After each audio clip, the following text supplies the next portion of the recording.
Selected लोकांकडून सध्याचं सरकार चालवलं जाते असा आरोप दिल्लीचे मुख्यमंत्री अरविंद केजरीवाल यांनी केलाय। इलेक्टेड ऐवजी सिलेक्टेड लोकांकडून सरकार चालवलं जाते अशी टीका मुख्यमंत्री अरविंद केजरीवाल यांनी केली आहे। केंद्रातील भाजप सरकारच्या हुकुमशाही स्वरूपाच्या वटहुकुमाला विरोधी पक्षांनी एकजूट होऊन संसदेत पराभूत करावं म्हणून दिल्लीचे मुख्यमंत्री अरविंद केजरीवाल यांनी सर्व विरोधी पक्षनेत्यांच्या भेटीगाठी घेण्याचा कार्यक्रम आखलाय। त्याच निमित्तानं केजरीवाल शिवसेनेचे नेते आणि माजी मुख्यमंत्री उद्धवजी ठाकरे यांच्या मातोश्री येथील निवासस्थानी आले होते। यावेळी केजरीवाल यांनी केंद्रातील मोदी सरकारवर गंभीर आरोप केलेत। मोदी सरकार लोकशाही आणि सर्वोच्च न्यायालयालाही मानत नाही, आम्ही करू तेच अशा आविर्भावामध्ये गर्वाने वागत असल्याचं केजरीवाल यांनी म्हटलंय। मोदी सरकारमधील मंत्र्यांनी नेत्यांनी सर्वोच्च न्यायालयाच्या न्यायमूर्तींना घाणेरड्या शिव्या दिल्यात।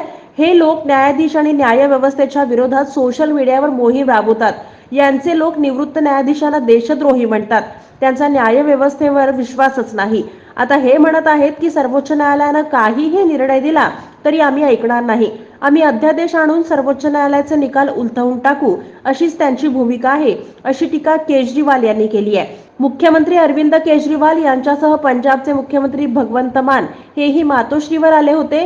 गुरुवारी राष्ट्रवादी काँग्रेसचे अध्यक्ष शरद पवार यांना ते भेटणार आहेत। तत्पूर्वी मातोश्रीवर जाऊन मोदी सरकार अहंकारी असल्याचं त्यांनी म्हटलंय। उद्धव ठाकरे म्हणाले, ते नातं जपणारे आहेत तर आम्ही नातं टिकवणारे आहोत।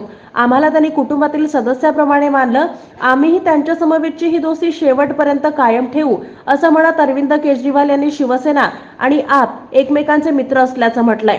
केंद्रातील भाजप सरकार विरुद्ध विरोधक एकत्र येत आहेत, त्याच भूमिकेतून केजरीवाल यांनी मुंबईत जाऊन मोदी सरकारनं दिल्ली सरकार विरुद्ध वटहुकूम काढत हुकुमशाही केल्याचं म्हटलं।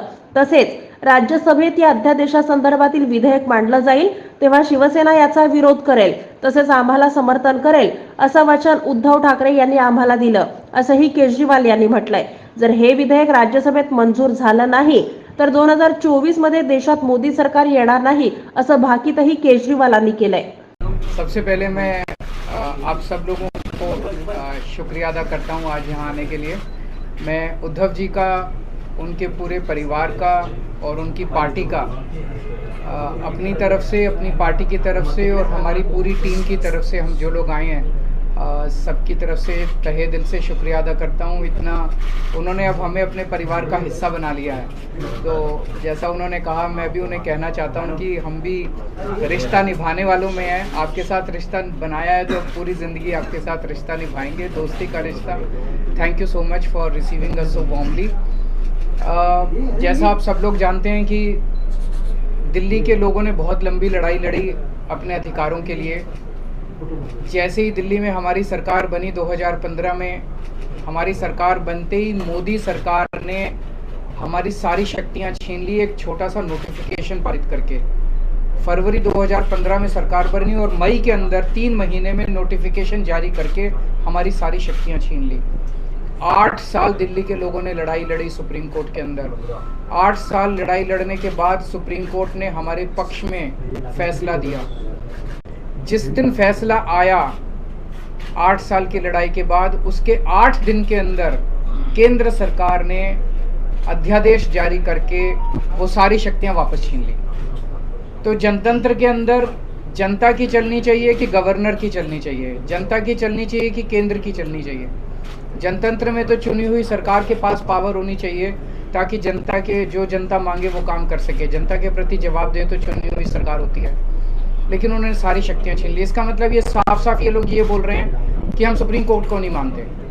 पिछले जिस तरह का इनका रवैया इन लोगों का, हमने पिछले कुछ महीनों में ये भी देखा कैसे इन लोगों ने, इनके मंत्रियों ने, इनके नेताओं ने सुप्रीम कोर्ट के दूसरे जजों को किस तरह से ये लोग गाली देते हैं, गंदी गंदी गालियां देते हैं। जिस तरह से इनके लोग जजों के खिलाफ और जुडिशरी के खिलाफ सोशल मीडिया पे कैंपेन चलाते हैं।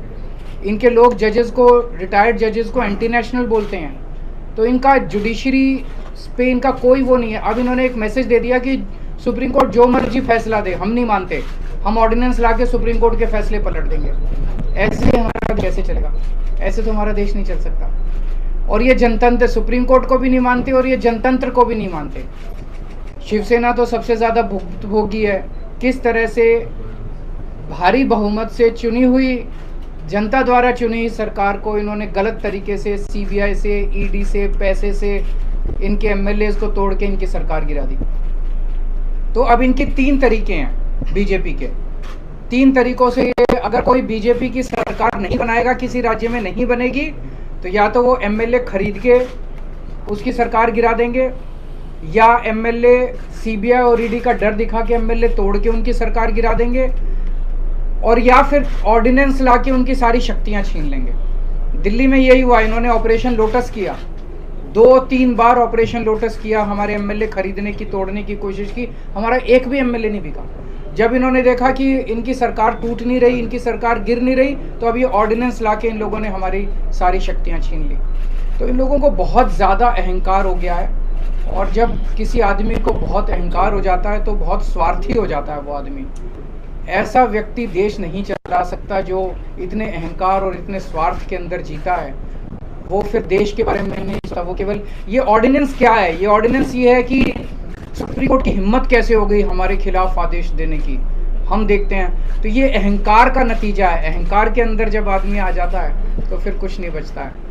तो मैं बहुत बहुत शुक्रिया अदा करता हूँ शिवसेना का, उद्धव जी का, कि उन्होंने दिल्ली के लोगों का आज साथ दिया। ये लड़ाई दिल्ली की नहीं है, ये लड़ाई पूरे देश के अंदर संविधान की है, जनतंत्र की है, फेडरलिज्म की है। जिस तरह से सारी देश के अंदर सरकारों को परेशान किया जा रहा है, सीबीआई और ईडी का डर दिखा के सरकारें तोड़ी जा रही हैं गवर्नर्स के जरिए। आपको जान के ताज्जुब होगा, पंजाब के अंदर इस बार बजट सेशन नहीं बुलाने दिया गवर्नर ने। गवर्नर ने कहा बजट सेशन नहीं होगा। आप सोच सकते हैं, बजट सेशन की अनुमति नहीं दी गवर्नर ने। इनको सुप्रीम कोर्ट जाना पड़ा, सुप्रीम कोर्ट से आदेश लेके आए कि बजट सेशन होगा, तब बजट सेशन हुआ। तो ये तो जनतंत्र ही नहीं बचेगा। फिर चुनाव क्यों कराते हो? फिर तो एक प्रधानमंत्री और 31 गवर्नर बैठ के अपना देश चला लें। फिर कोई मुख्यमंत्री की जरूरत नहीं, कोई कैबिनेट की जरूरत नहीं, कोई काउंसिल ऑफ मिनिस्टर्स की जरूरत नहीं। इसको हम सबको मिलकर लड़ना होगा। ये केवल दिल्ली की लड़ाई नहीं है। और शिवसेना ने हमें प्रॉमिस किया है कि जब ये संसद में बिल आएगा तो संसद में इसके खिलाफ दिल्ली वालों का समर्थन करेंगे। दिल्ली के लोगों की तरफ से मैं बहुत बहुत शुक्रिया अदा करता हूं उद्धव जी का, शिवसेना का। और ये एक तरह से सेमीफाइनल होगा 2024 का। अगर 2000 राज्यसभा के अंदर ये बिल गिर जाता है तो 2024 के अंदर मोदी सरकार दोबारा नहीं आ रही है।